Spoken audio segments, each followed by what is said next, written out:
வணக்கம் நண்பர்களே, welcome to Saraj YouTube channel. This is Jegadheeswari Sivarajan, special educator. Special எஜுகேஷன்ல நம்ம அடிக்கடி கேள்விப்படுற ஒரு வார்த்தை அசஸ்மெண்ட். ஸோ ஸ்பெஷல் எஜுகேஷனுக்கு வரப்பவே பசங்களை பார்த்து டீச்சரா இருக்கட்டும் இல்ல பேரண்டா இருக்கட்டும் மோஸ்ட்லி அடிக்கடி இந்த வார்த்தையை நம்ம கேள்விப்பட்டிருப்போம். அசஸ்மெண்ட் இந்த வார்த்தை கேட்ட உடனே பேரண்ட்ஸ்க்கும் சரி கேர் கிவர்ஸ்க்கும் சரி ஏன் ஈவன் டீச்சருக்குமே மனசுல பயம், டென்ஷன், டயக்னோசிஸா, ஏதாவது டயக்னோசிஸ் சொல்லிடுவாங்களா, ஏதாவது ப்ராப்ளம் சொல்லிடுவாங்களா அப்படிங்கிற மாதிரி நிறைய சந்தேகங்கள் இருக்கும். ஆனா ஃப்ரெண்ட்ஸ், ஸ்பெஷல் எஜுகேஷன்ல அசஸ்மெண்ட்னா எக்ஸாம் கிடையாது, அது ஒரு டெஸ்ட் பேப்பர் வச்சு எழுதுறது கிடையாது, டயக்னோசிஸும் கிடையாது. அப்ப அசஸ்மெண்ட்னா என்ன, அதை பத்தி தான் இந்த வீடியோல நம்ம விளக்கமா பார்க்க போறோம். ஸோ ஃபர்ஸ்ட், அசஸ்மெண்ட்னா ஒரு குழந்தைய முழுசா புரிஞ்சுக்கிற ப்ராசஸ். ஸோ ஸ்பெஷல் எஜுகேஷன்ல அசஸ்மெண்ட் பண்றப்ப ஒரு குழந்தை இப்ப எந்த ஸ்டேட்ல இருக்காங்க, அதாவது கரண்ட் ஸ்கில் என்ன, எதுல அவங்க ஸ்ட்ராங்கா இருக்காங்க, எதுல அவங்களுக்கு சப்போர்ட் தேவைப்படுது, அதாவது அவங்களோட ஸ்ட்ரென்த் என்ன, அவங்களோட சேலஞ்ச் என்ன, எப்படி அவங்களுக்கு நம்ம கத்துக் கொடுக்கலாம், எப்படி ஒரு விஷயத்த அவங்களுக்கு புரிய வைக்கலாம், இதெல்லாம் சிஸ்டமேட்டிக்கா பாக்குற ஒரு ப்ராசஸ் தான் அசஸ்மெண்ட். ஸோ அசஸ்மெண்ட்ல சைல்டு எப்பயுமே ஜட்ஜ் பண்ண மாட்டாங்க. அசஸ்மெண்ட்டை யூஸ் பண்ணி சைல்டு நம்ம புரிஞ்சுக்கலாம். ஸோ சைல்டு அண்டர்ஸ்டாண்ட் பண்ணிக்க தான் நம்ம அசஸ்மெண்ட்டை யூஸ் பண்றோம். ஏன் இந்த அசஸ்மெண்ட் இவ்வளவு முக்கியம் ஃப்ரெண்ட்ஸ்? ஸோ அசஸ்மெண்ட் இல்லைன்னா டீச்சிங்கை நம்ம ஸ்டார்ட் பண்ண முடியாது. பிளைண்டா டிராவல் பண்ற மாதிரி தான் அது. ஏன்னா ஒரு கிளாஸ்ல ஒரே வயசுல ஒரே டயக்னோசிஸ்ல நிறைய குழந்தைங்க இருப்பாங்க. ஒவ்வொரு குழந்தையும் முழுக்க முழுக்க டிஃப்ரெண்டா இருப்பாங்க. அசஸ்மெண்ட் இல்லைன்னா அவங்களுக்கான சரியான கோலை நம்ம செட் பண்ண முடியாது. ஸோ சரியான மெத்தட்ல நம்ம யூஸ் பண்ணவும் முடியாது. அதனாலதான் அசஸ்மெண்ட் ரொம்ப முக்கியம் ஃப்ரெண்ட்ஸ். ஸோ நெக்ஸ்ட், டயக்னோசிஸ்க்கும் அசஸ்மெண்ட்டுக்கும் இருக்க டிஃபரன்ஸ் என்ன அப்படிங்கறத கொஞ்சம் கிளியரா பார்ப்போம். சிம்பிளா சொன்னா, டயக்னோசிஸ் அப்படிங்கிறது ஒரு ப்ராப்ளத்துக்கான மெடிக்கல் நேம். அசஸ்மெண்ட் சொல்றது குழந்தைங்க இப்ப எந்த லெவல்ல இருக்காங்க, லேர்னிங் எப்ப ஸ்டார்ட் பண்ணலாம், நெக்ஸ்ட் என்ன அப்படிங்கிறது தான் அசஸ்மெண்ட். ஸ்பெஷல் எஜுகேஷன்ல லேபிள் பண்றது முக்கியம் இல்லைங்க, லேர்னிங் பாத் தான் முக்கியம். நெக்ஸ்ட், டயக்னோசிஸ் யார் பண்ணுவாங்க? Mostly diagnosis doctor, developmental paediatrician, psychiatrist இல்லைன்னா கிளினிக்கல் சைக்காலஜிஸ்ட், இவங்க தான் பண்ணுவாங்க. இது purely medical or clinical process. கண்டிப்பா ஒரு ஸ்பெஷல் எஜுகேட்டரால டயக்னோசிஸ் பண்ண முடியாது, பண்ண மாட்டாங்க. அது எத்திக்கலாவும் கரெக்ட் இல்லைங்க. அவங்க அசஸ்மெண்ட் தான் பண்ணுவாங்க.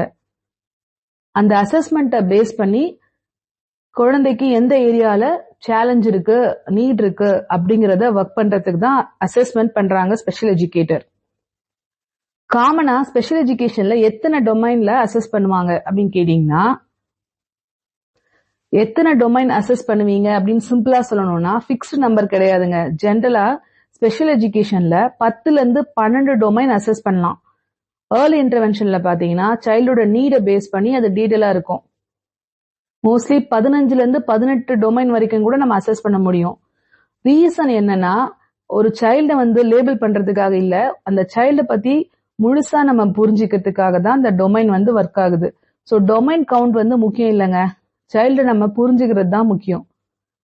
காமனா ஸ்பெஷல் எஜுகேஷன்ல எத்தனை டொமைன்ல நம்ம அசஸ் பண்ணுவோம்னா, ஒரே ஒரு ஸ்கில்ல மட்டும் பார்க்க மாட்டோம். ஓல்டு சைல்டு அப்ரோச்னு சொல்லுவோம். அதுக்காக தான் டொமைன்ஸை நம்ம பிரிச்சு அசஸ் பண்றோம். நம்ம இப்ப அந்த டொமைன் என்ன அப்படிங்கறத ஒன்னொன்னா பார்ப்போம். ஃபர்ஸ்ட் பாத்தீங்கன்னா அட்டென்ஷன் ஸ்கில். ஸோ ஆக்டிவிட்டியில ஒரு இடத்துல உட்கார்றாங்களா, டிஸ்ட்ராக்ட் ஆகாம ஃபோக்கஸ் பண்றாங்களா அப்படிங்கறத பார்ப்போம். ரெண்டாவது கண் தொடர்பு, அதாவது ஐ கான்டாக்ட். இன்டராக்ஷன்ல ஐ கான்டாக்ட் எப்படி இருக்கு, ரெக்வஸ்ட் செய்யறப்ப பாக்குறாங்களா அப்படிங்கறத பார்ப்போம்.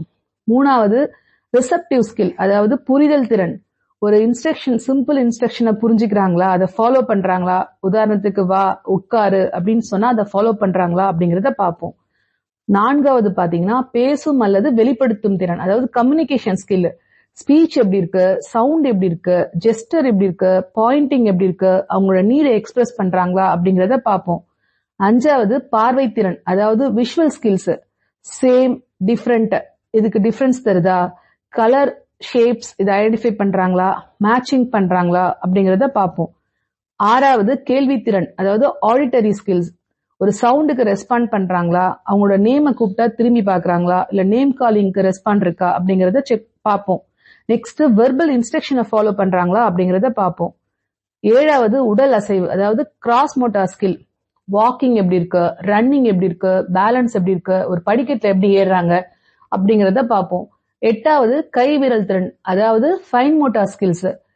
பென்சில் ஹோல்டிங் எப்படி இருக்கு, ஸ்பூன் எப்படி யூஸ் பண்றாங்க, பட்டன், ஜிப் இதெல்லாம் எப்படி பயன்படுத்துறாங்க அப்படிங்கறத பார்ப்போம். 9வது கை கண் ஒருங்கிணைப்பு, அதாவது ஐ அண்ட் கோஆர்டினேஷன். ஒரு பால் எப்படி பிடிக்கிறாங்க, பிளாக் வந்து ஸ்டாக் பண்றப்ப எப்படி பண்றாங்க, ட்ரேசிங் எப்படி பண்றாங்க அப்படிங்கறத பார்ப்போம்.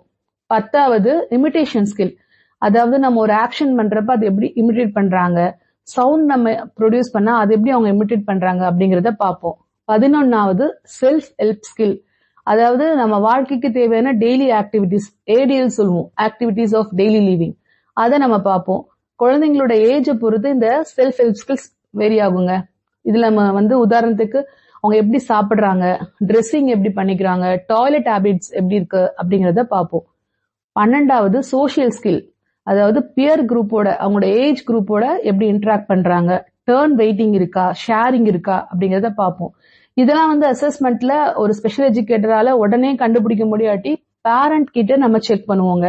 மோஸ்ட்லி அசஸ்மெண்ட்ல பேரண்டோட கோஆபரேஷன் இம்பார்ட்டன்ட். அவங்க சொல்ற டேட்டாஸையும் நம்ம எடுத்துப்போம்.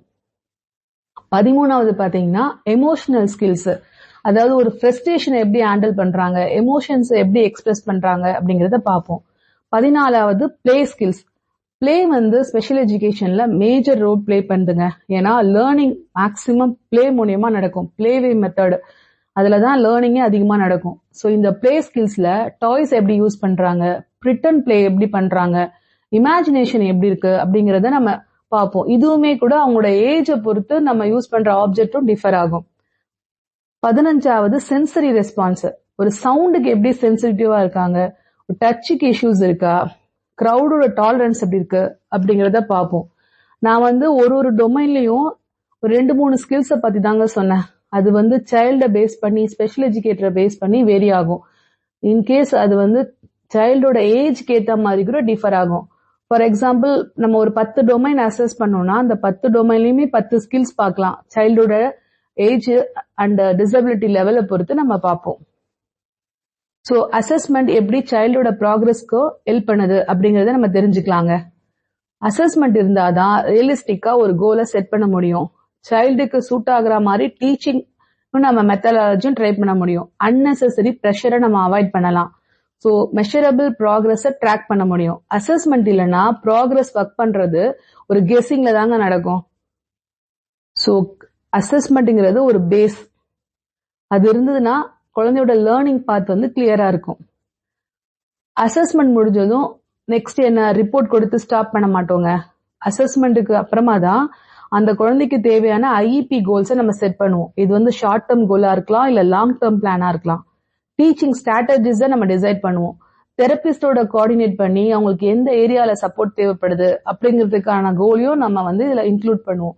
தெரபிஸ்ட் அப்படிங்கிறப்ப 2 விஷயத்த நம்ம அவங்க கிட்ட டிஸ்கஸ் பண்ணிக்கலாம். ஒன்னு வந்து மோட்டார் ஸ்கில்ஸ்க்கு செக் பண்ணிக்கலாம், கம்யூனிகேஷன் ஸ்கில்ஸ்க்கு நம்ம செக் பண்ணிக்கலாம். அசஸ்மெண்ட்ங்கிறது எப்பயுமே ஒரு எண்டிங் ப்ராசஸ் கிடையாதுங்க, அதுதான் ஸ்டார்டிங் பாயிண்ட்.